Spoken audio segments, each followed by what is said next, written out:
Hey, what's up? Lightbolt Joe here. Today we are going to discuss the 2019 Netflix original film, The Last Summer, starring Wolfgang Novogratz, Halston Sage, Tyler Posey, Maya Mitchell, KJ Apa, directed by William Bindley. This movie was terrible. I tried to watch this last year when it first came out, right? It's about these kids who just graduated high school, so they're trying to enjoy their last summer. The last summer before their lives begin. So you got some kids paving driveways, you got one kid, she's like a nanny kind of a thing, you got one rich kid doing her own thing, you got KJ's character's trying to do music, Maya's character's trying to do film stuff, and it's just a matter of who's trying to sleep with who when and things, right? So to see Halston, I love Halston Sage. She is great. My first thing I ever saw of her was in Neighbors. Hysterical watching her being Zac Efron's girlfriend and then wind up sleeping with Dave Franco, and it's just a hilarity ensues throughout that movie. I'm obsessed with Neighbors, hence my having my Delta Psi Beta tattoo right on my wrist. Obsessed with Neighbors. It's such a great film. So Halston's great, right? Wolfgang is something to be reckoned with because he was just in The Half of It, which is another Netflix film. I see him slowly becoming like more viral, if that makes any sense. You know, like how when I say Noah Centineo, you automatically know him as a Netflix kid, and it's just Noah, right? Noah's awesome. Like, you only watch movies now because Noah's in it. Most of us do. But to all the girls, to all the boys, to all the boys, those two films are incredible because of the incredible cast that it is. Noah happens to be a part of it. So this is a prime example of me watching a movie only because of certain actors or actresses that are in it, that I have absolutely no excitement towards watching it itself.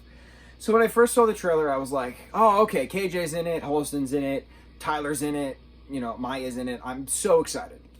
I started watching it last year. I watched 5 minutes and I turned it off. And I was like, this is garbage. This is so slow. I feel so bad for the talented cast that is actually a part of this, because this is a terrible execution of a story. It was so slow. This is what, an hour and 49 minutes? It felt like a 7-hour long movie. I feel bad saying how terrible things are when it comes to film and TV and stage productions and stuff like that, because of how much time and effort it actually goes into making something. Like, I don't mean to be a dick about it, because people pour their heart and soul into projects, and I feel like an asshole when I say your art is crap, but I'm very truthful, because I've studied so much when it comes to this kind of stuff that I know how story flows are supposed to go. The Kissing Booth is a prime example, and to all the boys, both of those films are Netflix films about teenage romance that flow so perfectly. I had high expectations for The Last Summer, which is a Netflix original about teen romance. It reminded me of Let It Snow, or what was that Christmas movie that came out last year? I did a review on it. Was it called Let It Snow? It was another Netflix movie. Great cast of actors and actresses. Horribly slow film. So, I don't know, it's interesting. Netflix is hit or miss when it comes to their original teen rom-coms. I don't know how and I don't know why, but it is what it is. I think my favorite part about this entire movie is the fact that Tyler Posey has long hair and facial hair. And I know it's something so trivial to say that Tyler Posey having facial hair and long hair is my favorite part of this entire movie, but it's true. Because, you know, watching him in Teen Wolf for so many years, I mean, I have my Teen Wolf tattoos.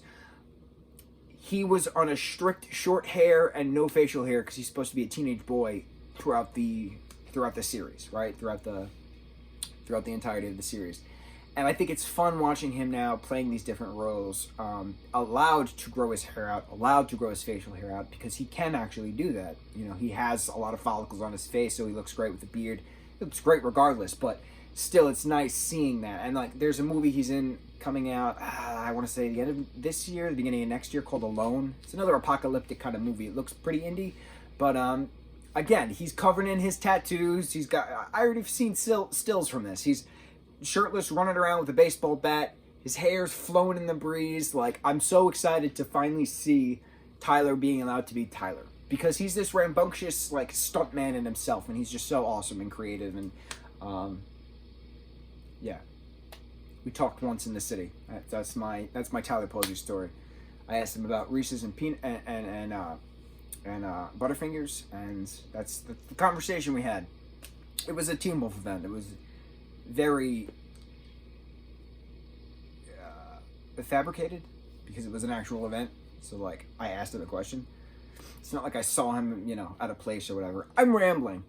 Tyler Posey, he's awesome. Tyler G. Posey. So, yeah, I didn't like this movie. That's the moral of this story. I didn't like this movie. I apologize for everyone I offended who does like this movie, but it ain't good. On to the next. Let's see. Mucho mahalo.